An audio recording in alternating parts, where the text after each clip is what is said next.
जय माता रानी दोस्तों, मैं सीमा आप सभी का स्वागत करती हूँ आपके अपने चैनल राधा कृष्ण ऑफिशियल में। उम्मीद करती हूँ आप लोग बहुत ही अच्छे होंगे। तो ये बताने के लिए कमेंट बॉक्स में जय माता दी जरूर लिखिएगा।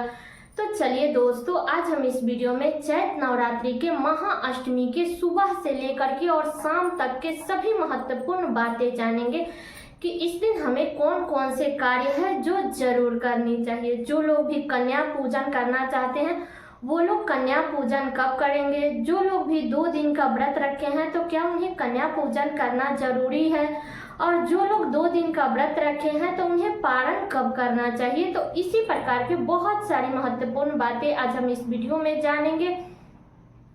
तो आप लोग वीडियो के लास्ट तक बने रहिएगा। आप लोगों को चैत नवरात्रि के महाअष्टमी से संबंधित सभी महत्वपूर्ण बातें जानने को मिलेगा। तो चलिए वीडियो को शुरू करते हैं और जान लेते हैं सभी महत्वपूर्ण बातें। और दोस्तों, अगर आप लोग चैनल पे नए आए हैं तो चैनल को सब्सक्राइब और वीडियो को लाइक जरूर कर दीजिएगा। तो सबसे पहले बता दूं दोस्तों कि चैत नवरात्रि का महाअष्टमी का जो व्रत है वो 5 अप्रैल को रखा जाएगा। ठीक है, इस दिन माता रानी के 8वें स्वरूप माँ महागौरी की पूजा की जाती है। तो अष्टमी के दिन जैसे आप लोग प्रतिदिन नवरात्रि में सुबह में जागते हैं, वैसे ही हमें अष्टमी के दिन भी ब्रह्म मुहूर्त में उठना चाहिए। अपने घर के अच्छे से साफ सफाई करके इसके बाद में स्नान करके इस दिन माता के प्रिय रंग धारण करके तब हमें माता रानी की पूजा विधि विधान से करनी चाहिए। बता दो दोस्तों कि स्नान करने के बाद ही हमें पूजा रूम को साफ सफाई करनी चाहिए, और पूजा रूम में कभी भी झाड़ू नहीं लगानी चाहिए। वहाँ पे अच्छा कपड़ा रखिएगा, उसी से आप लोग पोंछ दीजिएगा। जो भी आप लोगों को वहाँ पे साफ करना है उसी कपड़ा से आप लोग साफ कीजिएगा, क्योंकि पूजा वाले रूम में झाड़ू नहीं जाता है नवरात्रि के दौरान। क्योंकि जो लोग भी कलश स्थापित किए रहते हैं ना, जौ गिराए रहते हैं, तो उसमें टच ना हो जाए, इसी के वजह से पूजा रूम में झाड़ू नहीं लेकर के जाया जाता है। ठीक है, तो आप लोग कपड़ा से अच्छे से स्नान करने के बाद में आप लोग कपड़े से आप लोग अपने पूजा रूम को साफ सफाई कर लीजिएगा। ठीक है, इसके बाद में आप लोग माता रानी के प्रतिमा को भी पोंछ लीजिएगा, जैसे आप लोग प्रतिदिन पोंछती है। और उसके बाद में आपको विधि विधान से माता रानी के माँ महागौरी स्वरूप की पूजा करनी है। तो बता दो दोस्तों कि नवरात्रि के 8वें दिन माता रानी को आप लोग श्रृंगार का सामान जरूर चढ़ाइएगा। तो माता का प्रिय भोग अर्पित कीजिएगा, माता रानी का प्रिय फूल अर्पित कीजिएगा। माता रानी का जो प्रिय भोग है वो नारियल है, तो अष्टमी के दिन हमें नारियल का भोग लगानी चाहिए। जो लोग भी श्रृंगार का सामान, बहुत सारे लोग हैं जो प्रतिपदा के दिन ही माता रानी को चढ़ा देते हैं, और बहुत सारे लोग हैं जो अष्टमी के दिन चढ़ाते हैं। ठीक है, तो अगर आप लोग प्रतिपदा के दिन नहीं चढ़ाए हैं तो अष्टमी के दिन माता रानी को श्रृंगार का सामान जरूर चढ़ा दीजिएगा। ठीक है, और अष्टमी के दिन आप लोग अच्छे से सज सवर करके, अगर आप लोग सिंदूर बिराई है तो माता रानी को सिंदूर लगा करके इसके बाद में आप अपने मांग में भी भर लीजिएगा। ठीक है, अष्टमी के दिन महावर हो, मंगलसूत्र हो, मतलब कि अच्छे से सज सवर करके ही हमें माता रानी की पूजा करनी चाहिए। तो आप लोग माँ महागौरी की पूजा आप लोग विधि विधान से कर लीजिएगा। ठीक है, जो भी पाठ है उसको समाप्त आप लोग चाहे तो अष्टमी के दिन भी कर सकती है, या मान लीजिए कि उतना समय नहीं है तो आप लोग नवमी के दिन भी कर सकती हैं। ठीक है, और बहुत सारे लोग हैं जो मन्नत मांगे रहते हैं माता रानी को चुंदरी वगैरह चढ़ाने के लिए। तो अगर आप लोग मन्नत मांगे हैं तो अष्टमी के दिन ही उस मन्नत को पूरा कीजिएगा। ठीक है, अगर आसपास में मंदिर है तो अष्टमी के दिन आपको मंदिर में भी जरूर जाना चाहिए, वहां भी जाकर के पूजा पाठ ये सारे कार्य करने चाहिए।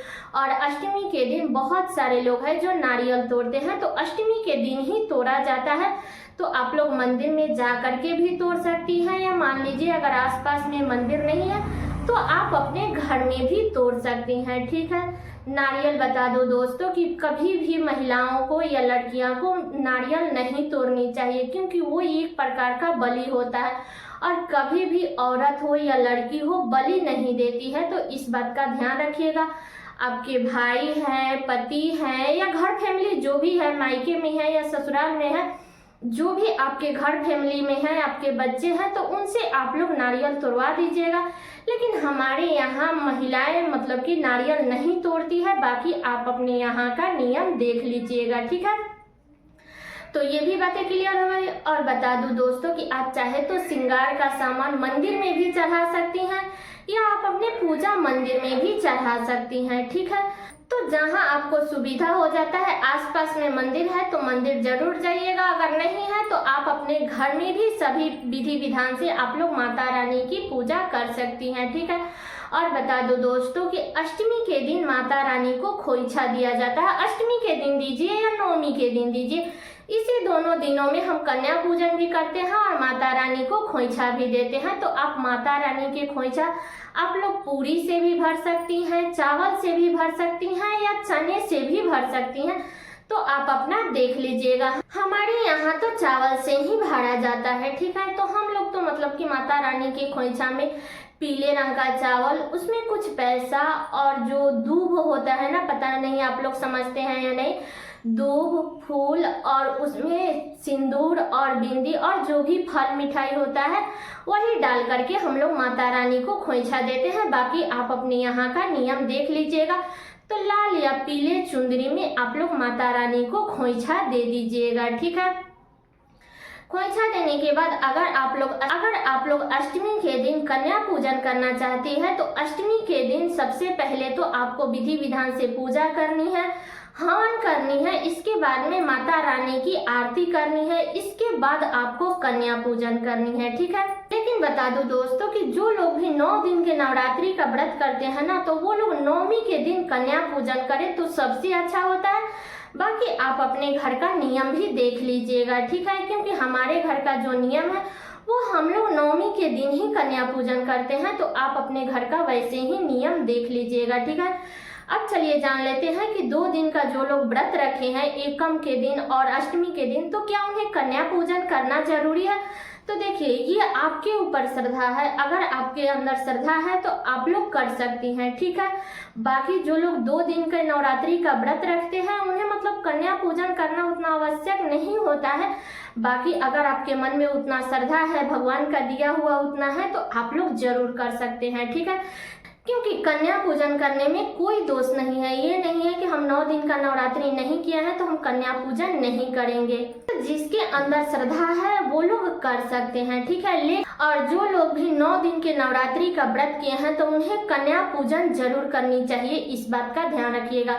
इस पे भी मैं डिटेल में वीडियो बना करके डाली हूँ, आप लोग चेकआउट कीजिएगा, ठीक है। तो बता दो दोस्तों कि जब आप लोग जो लोग भी 2 दिन का व्रत रखते हैं, एकम के दिन और अष्टमी के दिन, वो लोग नवमी के दिन व्रत का पारण करेंगे, ठीक है। और जो लोग भी पूरे 9 दिन के नवरात्रि का व्रत किए हैं तो उन्हें दशमी के दिन ही पारण करनी चाहिए, नवमी के दिन भी उन्हें फलाहारी ही करना चाहिए, ठीक है।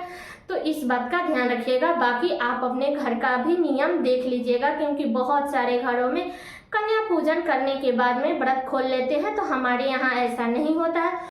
और किसी को भी, जो लोग भी पूरे 9 दिन के नवरात्रि का व्रत किए हैं तो उन्हें दशमी के दिन ही व्रत का पारण करना चाहिए, ठीक है। तो दशमी के दिन भी आप लोग सुबह में जल्दी उठ जाइएगा, अपने नित्य कर्मों से निर्मित होकर के स्नान कर लीजिएगा। स्नान करने के बाद में आप लोग साफ स्वच्छ वस्त्र धारण करके इसके बाद हमें फिर से माता रानी की पूजा करनी है। और जो भी कलश विसर्जन है, जो भी फूल, पत्ती, माला, चुंदरी, जो भी आप लोग विसर्जन करना चाहते हैं, कलश विसर्जन करना चाहते हैं, तो वो सारे कार्य हमें दशमी के दिन ही करनी है, ठीक है।